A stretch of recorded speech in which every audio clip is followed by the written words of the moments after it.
다윗이 유다 땅에 머무르라는 하나님의 명령에 순종하지 못하고 블레셋으로 망명을 합니다. 애초에 선지자 갓이라는 사람이 하나님이 당신은 유다 땅에 있으라고 그랬습니다. 유다 지파의 땅에 있으라고 그랬습니다. 라고 가르쳐 줬어요. 절대 다른 나라로 망명하거나 그러면 안 됩니다. 유다 땅에서 어떻게 해서든지 버티십시오. 이때 사울이 다윗을 죽이겠다고 막 쫓아다닐 때예요. 그런데 다윗이 뭐 여러 가지로 뭐 도망다니는 게 지쳤는지 어쨌는지 모르겠지만 아무튼 그 블레셋 땅으로 망명을 합니다. 블레셋은 5개의 큰 도시 국가가 연합해서 한 나라를 이렇게 만든 그런 나라예요. 그래서 그 5개의 도시 국가 중에 가드라는 그 성으로 이제 이 다윗이 망명을 합니다. 그래서 그 가드 땅의 아기스 왕에게 제가 부하만 600명이고 식솔들까지 합치면 한 2,000명 가까이 되겠죠? 그러니까 우리 부하들하고 그 가족들하고 같이 살 수 있는 성읍 하나만 주십시오. 제가 어떻게 왕하고 같이 한 성읍에 살겠습니까? 황공하게 이렇게 하나만 주십시오 해가지고 가드 왕이 시글락이라는 성까지 하나 딱 줘요. 마을까지 하나 줘서 그럼 너넨 여기서 모여서 살아라. 너네 부하들하고 이렇게 그런 성읍까지 하나 줘가지고 거기서 1년 4개월을 지내면서 이제 삽니다. 그래서 딱 거기로 망명 왔더니 이제 사울이 다른 나라까지 도망간 다윗을 쫓을 수가 없으니까 다윗 추격을 포기해요. 그리고 이 블레셋의 이 가드 왕 아기스가 다윗을 너무나 철석같이 믿어주는 거예요. 그래서 다윗은 어떻게 보면 여기서 조금은 평안한 삶을 그렇게 계속 쫓기던 삶 가운데서 좀 평안한 삶을 살게 됩니다. 그러면서 이 사람이 여기서 무슨 일을 하게 되는가? 이 유다 지파를 계속 괴롭혔던 원수 지파들이 있습니다. 유다 땅이 이렇게 있으면 그 밑에 쪽으로 이렇게 소수 부족들이 있어요. 그다음 특별히 거기서 가장 눈여겨봐야 될 민족이 아말렉이라고 그래가지고 하나님이 굉장히 싫어하시는 저 민족은 다 진멸해버려야 된다. 근데 사울 왕이 그 명령을 다 이행하지 못했죠. 그 아말렉이라는 그런 족속들, 이런 족속들이 유다 지파를 계속 습격을 해요. 습격을 해서 괴롭힙니다. 그러니까 다윗이 무슨 일을 하냐면 시간 날 때마다 부하들 끌고 와서 이 남쪽에 있는 이 유다 지파를 이렇게 괴롭히는 그 원수 족속들을 공격하는 거예요. 공격해가지고 막 전리품도 챙겨가지고 딱 갖고 오면 이 블레셋의 왕 가드 왕 아기스가 당신 다윗 장군이요 어디 갔다 옵니까? 어디 가서 이렇게 바리바리 챙겨와요? 그러면 나의 원수 유다 지파를 공격해서 제가 다 뺏어온 겁니다. 그러니까 블레셋은 이스라엘이 원수잖아요. 그렇죠? 근데 그 이스라엘의 장군이 와가지고 이스라엘의 한 지파인 유다 지파를 공격해서 뺏어 갖고 온다니까 기분이 좋겠어요, 안 좋겠어요? 자기 원수들을 공격하니까 좀 복잡하죠? 원수 지파였던 곳의 장군이 자기한테 와서 그 자기의 고국 아기스에게는 원수 지파인 곳을 공격하고 왔다니까 너무나 이쁜 거죠, 다윗이. 잘했어, 또 공격하시오, 그래요. 그러니까 다윗이 속이는 겁니다, 이게. 사실은 블레셋과 친한 족속들을 다 가서 이제 공격해서 그 대신 싹 죽여버려요, 사람을. 한 사람도 안 남겨요.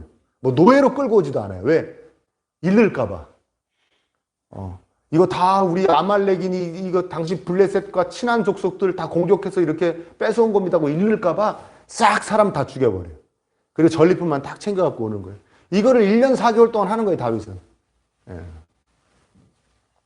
그야말로 이런 거예요. 하나님께서 원하시지 않는 금하시는 곳에서 지내면서 그 안에서 사부작 하나님이 기뻐하실 만한 일을 하는 겁니다. 하나님의 백성을 공격하는 지파를 공격하니까 하나님이 기뻐하실 일이죠. 또 하나님의 백성들의 원수를 갚아주는 일이니까 하나님이 원하시는 일일 수도 있을 겁니다. 근데 블레셋 땅에 머무는 것 자체가 하나님이 원하시지 않는, 싫어하시는 삶이잖아요. 그렇죠? 그러니까 큰 틀에서 보자면 하나님의 뜻과 반대되는 삶인데 그러니까 작게 작게 이렇게 쪼개서 보면 하나님 뜻대로 사는 것이 엄연히 존재하는 다윗의 삶인 것입니다. 우리의 삶과 정말 비슷하지 않습니까? 그렇죠? 사실 우리 큰 틀에서 하나님 뜻대로 살아야 돼요. 큰 틀이란 뭡니까? 오직 하나님의 기쁨을 위해 살아야 됩니다. 그게 큰 틀이에요. 인간이 원래 하나님의 기쁨을 위해 만들어진 존재이기 때문에 우린 큰 틀에서 하나님의 기쁨을 위해 삽니다. 근데 딱 지금 이 예배 드리는 시간 말고 조금 전에 예배 드리기 오기 전까지만 해도 누굴 위해 살다 왔어요? 그렇죠? 나를 위해 살다 왔잖아요. 나를 위해, 나의 기쁨을 위해 사는 것 같아요, 우리는. 그러니까 큰 틀에서 보면 이건 도대체 하나님 믿는 사람인지 안 믿는 사람인지 모를 정도예요. 다윗이 블레셋에 가 있는 것처럼 완전히 하나님 말씀을 어기고. 그런데 또 가만히 이렇게 삶을 세세하게 들여다보면 우리 이렇게 예배 드리잖아요. 그렇죠? 그리고 하나님 말씀도 보고 기도도 하고 또 흔치 않은 일이지만 전도도 하고 때로는 좋은 일에 시간과 돈도 쓰기도 합니다. 어려운 사람들을 도와주기도 하고 위로가 필요한 사람들에 가서 위로도 하기도 하고 뭐 이렇게 좋은 일도 하잖아요. 그러니까 하나님이 기뻐하실 어떤 그런 부분이 엄연히 우리의 삶에 존재합니다. 큰 틀에서 보면은 하나님과 상관없이 사는 사람 같은데 왜? 나의 기쁨을 위해서만 사는 시간이 너무 많으니까. 나와 내 가정을 위해서만 사는 시간이 너무 많은 것 같으니까. 큰 틀에서 보면은 하나님과 상관없는 삶인 것 같은데 또 그 삶을 이렇게 자세히 이렇게 나눠 보면은 거기 분명히 하나님을 위한 삶이, 하나님의 기쁨을 위한 삶이 존재한다는 거예요. 다윗과 정말 비슷하죠? 아멘. 그래서 다윗에게 여기서 일어나는 일이 오롯이 저와 여러분들에게 일어난 일이라는 거예요. 우리의 삶에 일어나는 일이라는 것입니다. 그런데 이 다윗에게 오늘 29장에 이 엄청난 시련이 닥쳐오는 거예요. 어떤 거예요? 블레셋이 이스라엘과 대규모의 전쟁을 준비합니다. 뭐 조금 가서 이렇게 살짝 건드리고 땅 요만큼 뺏고는 싸움이 아니라 한번 누가 더 센지 한번 제대로 한번 붙어보자. 뭐 이래가지고 아까 얘기했던 그 5개의 도시국가가 다 연합해가지고 대규모 병력을 조직해가지고 이 이스라엘을 쳐들어오는 거예요. 그래서 어느 정도의 병력으로 쳐들어왔는지 사울이 이거 병력 보고 놀래가지고 막 점쟁이 무당 찾으러 다니잖아요. 무서워가지고 어떻게 될까? 이 전쟁이 어떻게 될까? 사울 왕이 무서워가지고 그 정도로 엄청난 전쟁을 준비하는 겁니다. 근데 지금 다윗은 어느 나라에 가 있어요? 블레셋에 가 있잖아요. 그 아기스 왕이 그러는 거예요. 다윗, 이제 드디어 네 원수 나라하고 한판 할 때가 왔다. 네 원수 사울과 한판 할 때가 왔다. 네가 당연히 앞장서야지. 다윗한테 그러는 거예요. 다윗이 뭐라고 그러겠어요? 싫은데요? 그럼 죽는 거예요. 그렇죠? 싫은데요? 제가 거기 왜 우리 조국하고 왜 제가 싸웁니까? 그럼 죽는 거예요, 그 자리에서. 그리고 반대로 네, 싸우겠습니다. 그래가지고 가서 만약에 조금이라도 싸웠다. 이스라엘과 다윗이 블레셋 편이 돼서 이스라엘과 조금이라도 전투를 했다. 그러면 다윗은 이스라엘의 왕이 못 되는 거예요. 왕이 될 수가 없어요. 생각해 보시죠, 여러분. 자기 나라를 침략해온 사람이 어떻게 자기 나라의 왕이 됩니까? 이해되시죠? 그러니까 다윗은 정말 이러지도 못하고 저러지도 못하는 상황에 처한 거예요. 전쟁에 안 나가겠다고 그러면 다 죽는 거고, 그 자리에서. 전쟁에 나가겠다고 그러면은 자기는 이제 이스라엘하고는 빠이빠이, 하나님 나라하고는 빠이빠이가 되는 거예요. 완전히 원수가 되는 거예요. 역적이 되는 거죠, 진짜로. 지금까지의 온갖 그런 배신도 당하고요. 유다지파 아까 유다 땅에 살았다고 그랬잖아요. 다윗이 도망다니면서. 거기서 어느 그일라라는 성읍을 구해주기도 했는데 그 성읍 사람들에게 배신도 당하고요. 또 어떤 나발이라는 사람한테 막 수모도 당하고요. 그러면서도 절대 자기 민족은 털끝 하나 안 건드렸습니다. 다윗이. 하나님이 물론 이렇게 보호해 주셨지만 그래서 내가 내 민족을 해치는 일은 없었어요. 다윗이. 근데 지금 꼼짝없이 자기 조국하고 싸움하게, 전쟁하게 생긴 거예요.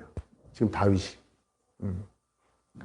정말 그야말로 다윗 일생일 때 최고의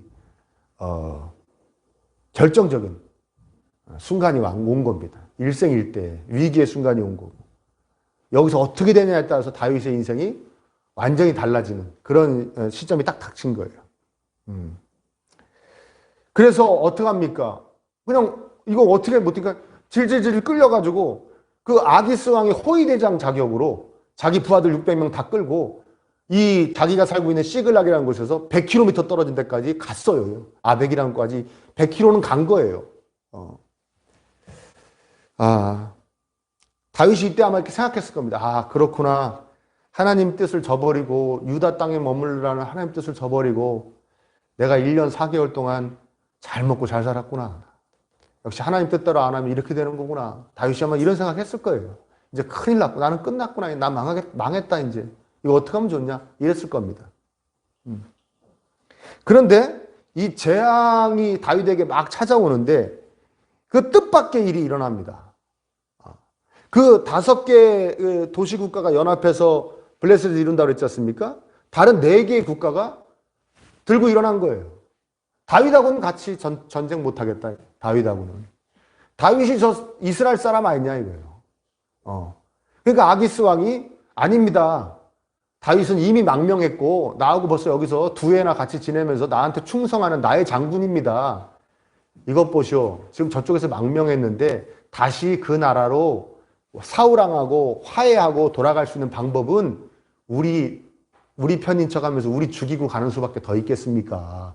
그러니까 다윗은 언제든지 우리를 죽일 수 있는 그것도 실력이 뛰어난 장군입니다. 절대 전쟁 같이 못하니까 빨리 돌려보내시오.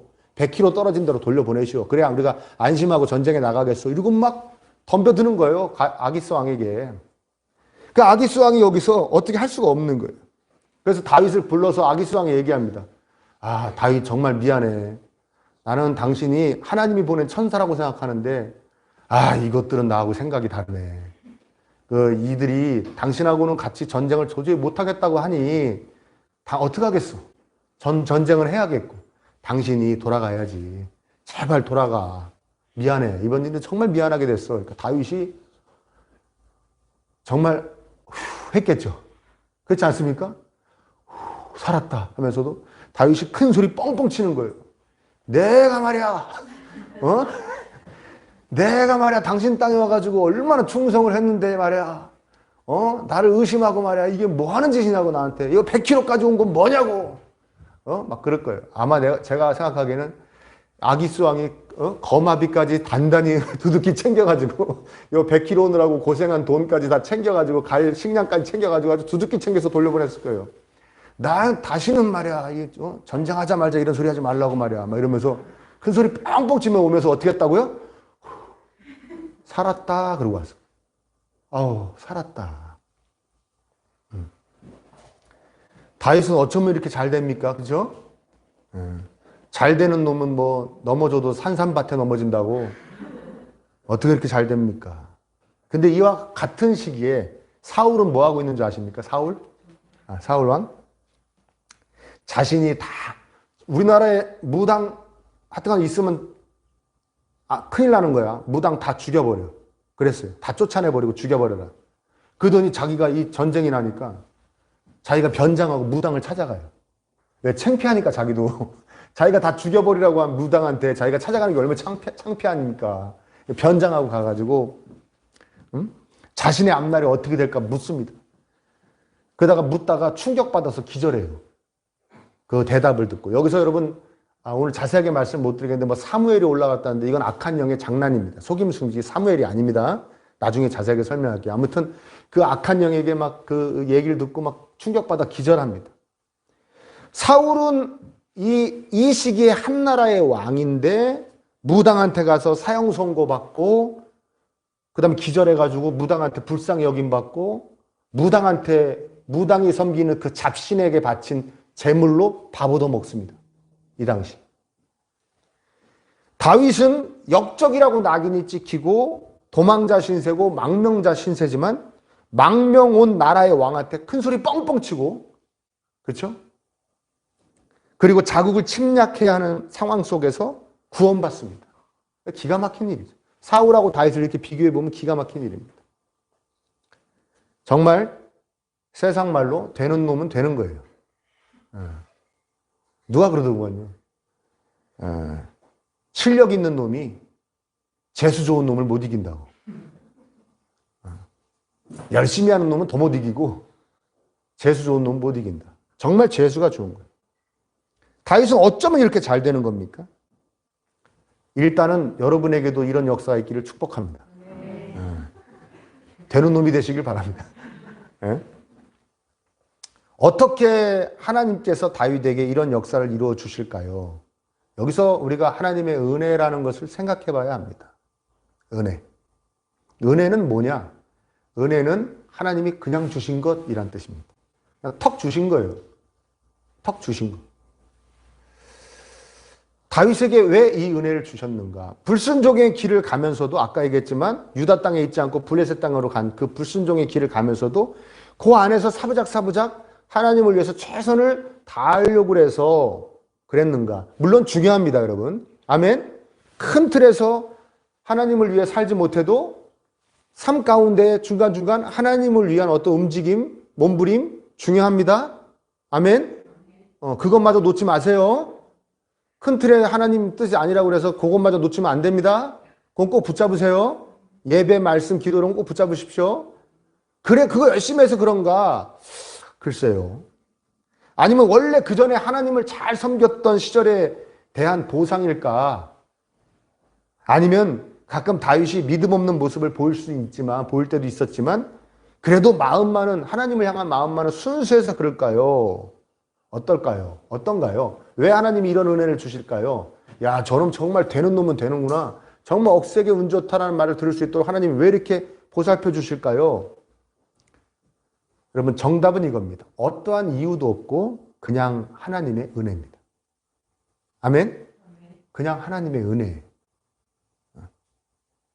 다윗이 이렇게 하나님께 잘했다, 탁월하다, 믿음이 좋다 말은 하지만 엄밀히 말하자면 그냥 하나님께서 다 해주시는 것입니다. 그래서 은혜예요. 그래서 은혜. 잘 되게 해주시는 겁니다. 여러분 가만히 생각해 보십시오. 우리도 그렇습니다. 우리도 하나님께 우리가 한 것에 비하면 정말 잘 살죠. 잘 되었죠. 아멘입니까? 동의 못하면 저하고 개인 상담해야 되는데. 한번 따지고 들어가야 되는데. 도대체 뭘 이렇게 잘했다는 거예요, 그러면? 하나님한테 뭘 어떻게 했다는 거예요? 그럼 따지고 들어가 봐야 되는데. 동의하십니까? 마스크를 쓰셔가지고 입모양을 볼 수가 없네요. 아멘 하는지 안 하는지. 우리가 하나님께 한 거 비하면 너무 잘 살죠. 너무 잘 됐죠. 은혜죠. 만약에 지금까지도 동의가 안 되는 분들은 십자가를 생각해 보십시오. 아니 우리가 그 귀한 피 보혈을 어떻게 받게 되었습니까? 우리가 무슨 노력을 했고 무슨 실력이 있어서 창조주의 그 엄청난 은혜와 사랑을 우리가 받는 그 은혜의 주인공이 되었냔 말이에요. 한번 생각해 보세요. 이게 세상적으로 따지면 얼마나 억세게 운이 좋은 겁니까? 정말 되는 놈이죠, 되는 놈. 세상적으로 보면 정말 억세게 좋은 거예요. 하나님과 아무 상관없는 삶을 사다가 하나님이 안 계신 저 지옥 불구덩이 속에 갈 수밖에 없는 사람들 중에 우리는 어떻게 거기서 떡 뽑혀가지고 하나님의 자녀가 되었냐. 하나님과 함께하는 삶을 허락받았냐. 억세게 운이 좋은 사람들인 거예요. 저하고 여러분들은. 잘 안 느껴지십니까?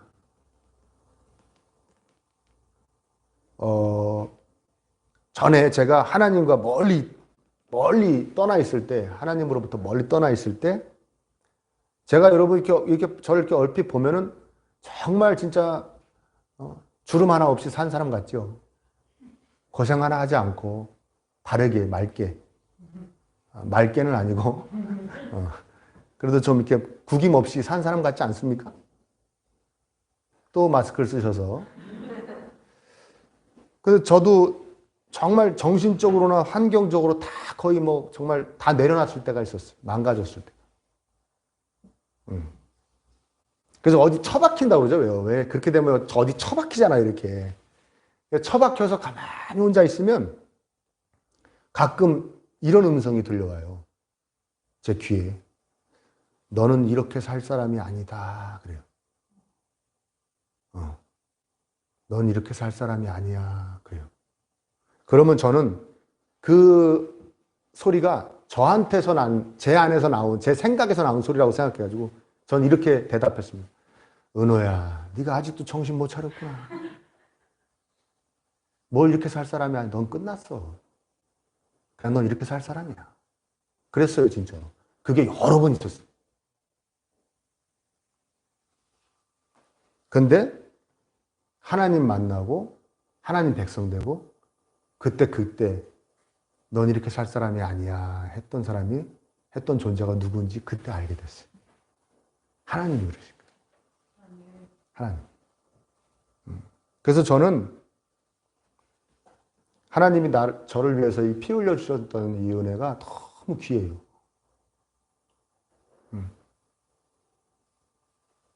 정말 다 내려놨던 상황에서 목회자가 되었으니 정말 너무 귀해요, 그 은혜가. 근데 문제는 뭐예요? 정말 구김없이 사신 분들, 특히 모태신앙들. 모태신앙들은 그래도 어릴 때부터 조금 자기가 그래도 조금 착하게 살았다는 어떤 자위가 있죠. 그래도 내가 예수님 안 믿는 애들보다는 교회 안 다니는 애들보다는 그래도 내가 조금은 착하게 살았지. 그런 자위가 다 있어요. 그러니까 이게 안 와닿는 거예요. 내가 뭐 그렇게 비참한 신세였던가. 내가 그렇게 보잘것없는 초라한 신세였던가. 내가 쓸데가 없는 신세였던가. 그런데 예수님이 나를 위하여 피 흘려주심으로 내가 이렇게 귀한 존재로 바뀌었는가. 이게 확 와닿지 않는 것이죠. 아멘? 근데 여러분 성경이 말하는 죄가 뭐예요? 성경이 말하는 죄가 뭡니까? 하나님 주인 자리에서 밀어내고 자신이 자신의 주인 되어 있는 것이 죄인이잖아요. 아멘? 죄인은 다 죄인인 거예요. 아멘입니까? 자꾸 죄를 도덕적인 것과 세상의 법률적인 것으로 생각하지 마세요. 성경이 말하는 죄는 그거는 죄의 열매인 것이고 죄의 뿌리는 뭐냐? 자신이 자신의 주인 되어 있는 거예요. 아멘? 그래서 따라합니다. 나는 죄인이다. 죄인이죠. 죄인입니다. 지금도 이 예배의 주인이신, 나의 주인이신 하나님 어떻게 영화롭게 예배 드릴까 보다는 끝나고 어떡할까? 이 예배가 끝나면 나는 어떡할까? 나는 뭘 먹을까? 나는 어딜 갈까? 그 생각할 수 있잖아요. 그게 자기 주인 되어 있는 거예요. 그러니까 다 죄인이라는 것입니다. 아멘? 거기서부터 시작하는 거예요. 내가 정말 하나님의 은혜를, 피 흘림의 은혜를 받을 수 없는 존재였는데 이거 인정부터 시작되는 거예요. 내가 하나님의 은혜를 받아서 내 아무 노력도 또 내 실력도 없었는데 하나님의 은혜를 받아서 하나님의 자녀가 되었구나. 여기부터 시작되는 거예요. 나는 정말 비참한 죄인이었다. 여기부터 시작되는 거예요. 아멘입니까? 그러니까 여기를 묵상하는 거예요. 그래야 은혜가 은혜되는 것이죠. 그러니까 은혜는 한마디로 얘기하면 뭐냐면 한번 따라해 볼까요? 은혜는 묵상하는 것이다. 나는 정말 하나님 보시기에 정말 보잘것이 없는데 나한테 왜 이렇게 잘해 주실까? 여기서부터 시작하는 겁니다. 나한테 왜 이렇게 해주시는 것인가? 나를 위해 왜 피 흘리신 것이고 그리고 나를 자녀 삼아서 왜 이렇게 해주시고 계시는 것인가? 여기서부터 시작하는 겁니다. 그래서 은혜는 값없이 주시는 선물이에요. 은혜는 묵상하는 겁니다. 늘 묵상하는 겁니다. 나의 하나님 없던 나의 그 보잘것없음 죄로 가득 찬 삶을 늘 묵상하는 거예요. 그래서 은혜가 나에게 은혜가 되는 것이죠. 은혜를 늘 헤아리는 것입니다. 다윗이 여기서 이 전쟁에서 돌아오면서 자기 그 사는 시글락으로 오면서 다윗이 무슨 생각을 해야 될까요? 성경은 무슨 생각을 하라고 말씀하시는 것 같습니까? 아이고 나는 운이 엄청 좋아. 이러고 생각하는 걸까요? 이러고 오라고 생각하는 걸까요? 지금 말씀하고 계시는 걸까요? 아니죠. 여러분 동의하십니까? 아니면 그래도 내가 다른 애들보다 하나님 잘 섬겼지. 그래서 내가 이렇게 복을 받는 거야. 이렇게 생각을 원하시는 겁니까? 아니죠. 뭘 생각합니까? 이렇게 불순종하고 유다 땅에 머물라고 그러는데도 불구하고 블레셋까지 도망와 있는 나에게 어찌 이런 은혜를 베풀어 주시는가? 어찌 이런 은혜를 베풀어 주시는가? 이거 생각하면서 100km를 오라는 거예요. 하나님 그 말씀하고 계시는 것입니다. 저와 여러분에게도 그 말씀을 하고 계시는 거예요. 어찌 내가 하나님의 자녀가 되어서 이런 은혜를 받고 살아갈 수 있는가? 하나님 자녀로 이렇게 살아갈 수 있는가? 늘 그걸 묵상하라는 것이에요. 아멘. 또 한 가지는 이렇게 다윗에게 일어난 일과 비슷한 경우가 있을 때 우리가 하나님께서 베풀어 주신 은혜라는 것을 붙잡는 게 중요한 것입니다. 다르게 얘기하면 은혜를 찾아야 되는 거예요. 나에게 내려진 은혜를 찾아봐야 되는 겁니다. 찾아봐야 되는 거죠. 그리고 기억하고 나중에 기억해내는 것입니다. 그때 하나님께서 나한테 이렇게 해주셨다. 여러분, 성경은 바로 그 기억의 기록이라고 해도 과언이 아니에요. 하나님이 그때 나에게 이렇게 해주셨다. 이걸 모아놓은 게 성경이라고 해도 과언이 아닙니다. 아멘? 네. 여러분, 사울에게도 엄청난 은혜를 주셨어요. 가장 12개 지파 중에 가장 보잘것없는 베냐민 지파에서 사울을 뽑아서 왕으로 삼아주셨습니다. 그리고 사울이 전투할 때마다 다 승리하게 해주셨고, 그리고 사울 옆에는 사무엘이라는 그 위대한, 정말 정치적인 조언도 할 수 있고 신앙적인 조언도 할 수 있는 그 사무엘을 옆에다 딱 두셨어요. 얼마나 큰 은혜를 베풀어 주신 겁니까? 그런데 사울은 하나님의 은혜를 전혀 기억하지 못하는 삶을 살아갑니다. 전혀 기억하고 싶지도 않은 것 같아요. 다윗만 없으면 내가 왕을 계속 할 텐데, 우리 아들이 왕을 이어받을 텐데 저거 죽여야지, 그런 생각만 하고 사는 것 같아요. 하나님의 은혜를 전혀 기억하지 못해요. 나에게 하나님의 은혜가 쏟아지는데 내가 그 하나님의 은혜를 딱 알아보고 딱 붙잡는가 아닌가, 이거 굉장히 중요한 겁니다. 지지난주에 우리 안타까운 일이 있었죠. 우리 반주하는 미니 자매가 수요 예배 반주하러 오다가 교통사고를 당했어요. 저 이제 그냥 안타깝죠. 그 먼 거리를 그렇게 일주일에 2번씩, 그 전에 3번씩 그렇게 왔는데, 그 전엔 대중교통으로 오고 막 그랬어요. 오다가 사고 나니까 제가 너무나 막 안쓰럽고 막 마음이 아픈 거예요. 안 된 거예요. 그러면서 참 은혜였구나라는 생각을 했어요. 은혜였구나. 그동안 정말 은혜가 넘쳤다. 뭐예요? 하나님께서 우리 교회에 은혜를 엄청나게 주셨구나. 왜? 이렇게 긴 시간 동안 미니 자매를 통해서 반주 걱정을 안 하게 해주셨어요. 긴 시간 동안. 아멘입니까? 동의 못 하시겠습니까? 반주 한번 해보실래요? 이렇게 긴 시간 동안 정말 반주 걱정하지 않게 미니자매의 헌신을 통해서 우리 교회를 사랑해서 은혜 주셨고, 나에게도 은혜 주셨구나. 제가 막 반주가 안 되고 막 이러니까 막 엄청나게 힘들더라고. 이거 어떻게 해야 되나 막 이게 일이 꼬여가지고 대신할 사람도 없고 막 그런 상황이 돼가지고 막 결국 우리가 인터넷으로 이거 틀어가지고 막 하고 그랬잖아요. 예. 그걸로 막 해가지고 하여튼 그랬어요. 근데 가만히 생각해보니까 너무 큰 은혜를 받은 거예요, 그동안. 미니자매 헌신을 통해서 하나님이 엄청난 은혜를 주신 거예요. 야, 내가 정말 감사하구나. 정말 감사하다. 이렇게 작은 규모의 교회에서 반주자를 통한 어려움 없이 여태까지 이렇게 올 수 있었다는 게, 반주자가 또 있어요. 미니자매가 막 이렇게 못하게 되면 할 사람이 또 있어요. 네. 근데 미리 얘기해야 돼요. 한참 전에.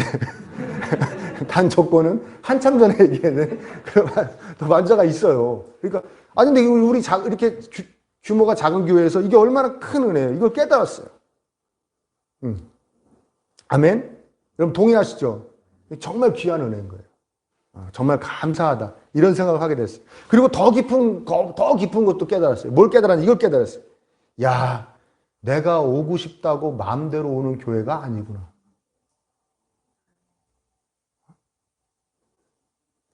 내가 드리고 싶다고 드릴 수 있는 예배가 아니구나. 그걸 깨달았어요. 그렇지 않습니까, 여러분? 여러분 거의 다 차 타고 오셨잖아요, 지금. 이용숙 집사님은 무릎 아프면 못 오시는 거예요, 그렇죠? 무릎이 좀 심해지면 못 오시는 거예요, 그렇죠? 다른 분들 다 차 타고 오셨잖아요. 교통사고 나면 못 오는 거예요. 아유, 목사님, 조심히 오면 되죠. 미니자매도 조심히 왔어요. 서 있는데 뒤에서 와서 받은 거예요. 뒤에서 와서 받으면 못 오는 거예요. 요 방아사거리까지, 개화사거리까지 왔어도 못 오는 거예요. 그러니까 이게 다 은혜인 거예요. 아멘? 내가 가서 예배 드리는 거, 내가 교회 가는 거, 이거 다 내가 출근하는 거, 내가 사업장에 가는 거, 내가 학교 가는 거 다 은혜인 거예요. 아멘? 근데 어떤 사람은 그냥 삶이고 어떤 사람은 그게 은혜인 거예요. 그 차이인 거예요. 아멘입니까? 사울에게도 엄청나게 은혜를 쏟아 부어주셨어요, 하나님이. 사울에게는 그냥 자기가 죄에서 좋았던 거고, 아니면 지나고 보니까 그냥 자기가 실력이 좋았던 거고, 어디 살다 보니까 된 거고, 다윗은 뭡니까? 다 하나님의 은혜인 거예요. 너무 감사하다. 나 같은 것도 어떻게 이런 은혜를 주시는가? 너무 감사하다. 다윗은 찾는 거예요.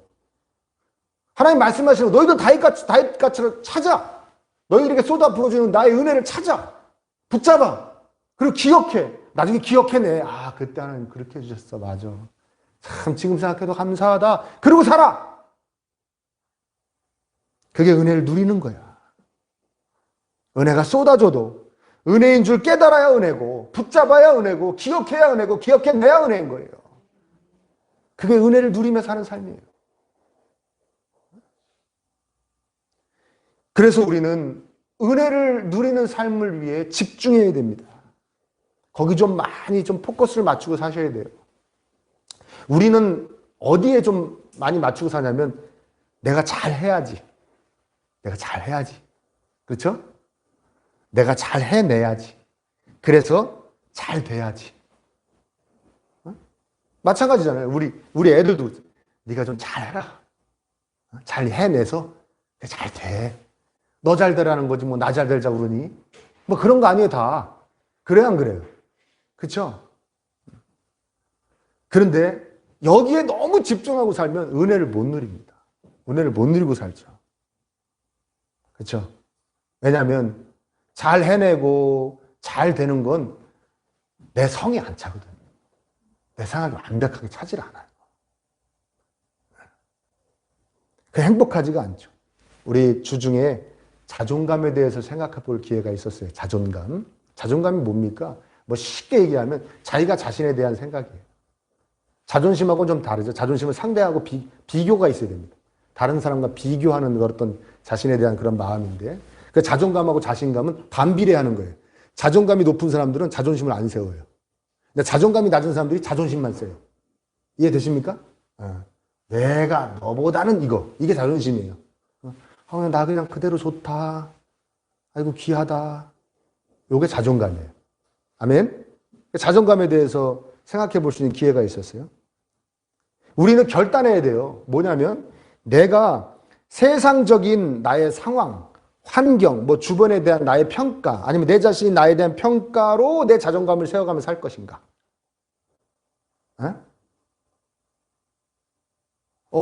야, 이번에 이런 일이 나한테 일어났네?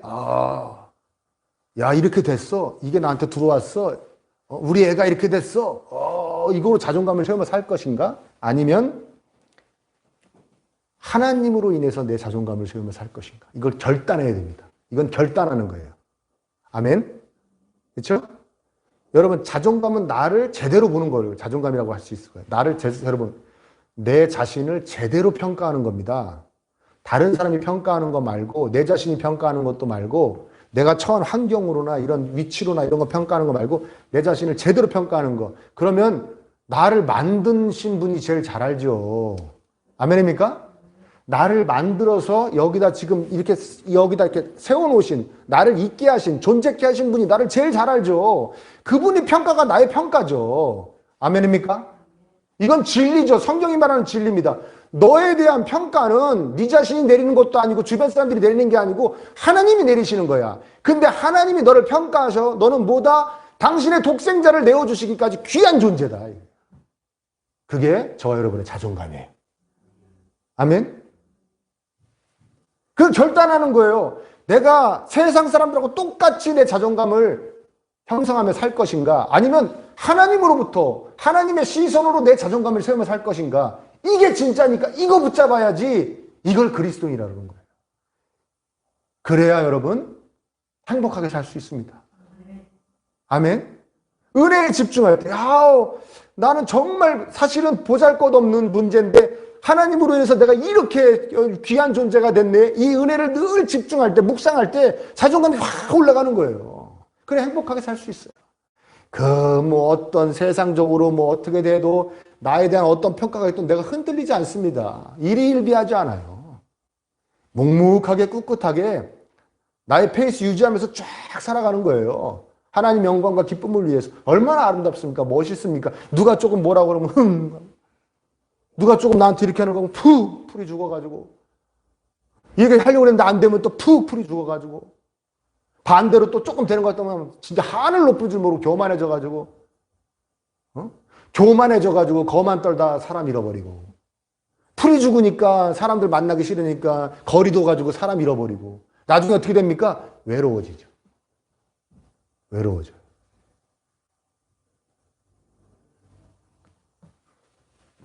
나는 그분의 한없는 은혜를 받았으며 받고 있고 앞으로도 영원히 받을 존재. 그게 저와 여러분의 자존감임을 잊지 마시기를 축복합니다. 그러니까 잘 해야지, 잘 되어야지, 열심히 하십시오. 그러나 조금 내려놓고 하나님 은혜에 좀 집중해 보세요. 하나님 은혜를 묵상하십시오. 야, 나 같은 것 같아요. 어떻게 이런 은혜가. 묵상해 보십시오. 하나님 은혜를 찾아보십시오. 쏟아지는 은혜 찾아보세요. 너무나 많이 있습니다. 그리고 꽉 붙잡고 기억하시고 기억해내시기를 축원합니다. 이것이 그리스도인의 삶입니다. 은혜를 누리며 사는 삶입니다. 다시 한번 강조합니다. 은혜는 묵상해야 되는 겁니다. 은혜는 찾아야 되는 겁니다. 붙잡고 기억하고 기억해내야 되는 것입니다. 이것이 은혜를 누리며 사는 것임을 명심하시기를 간절히 축복합니다.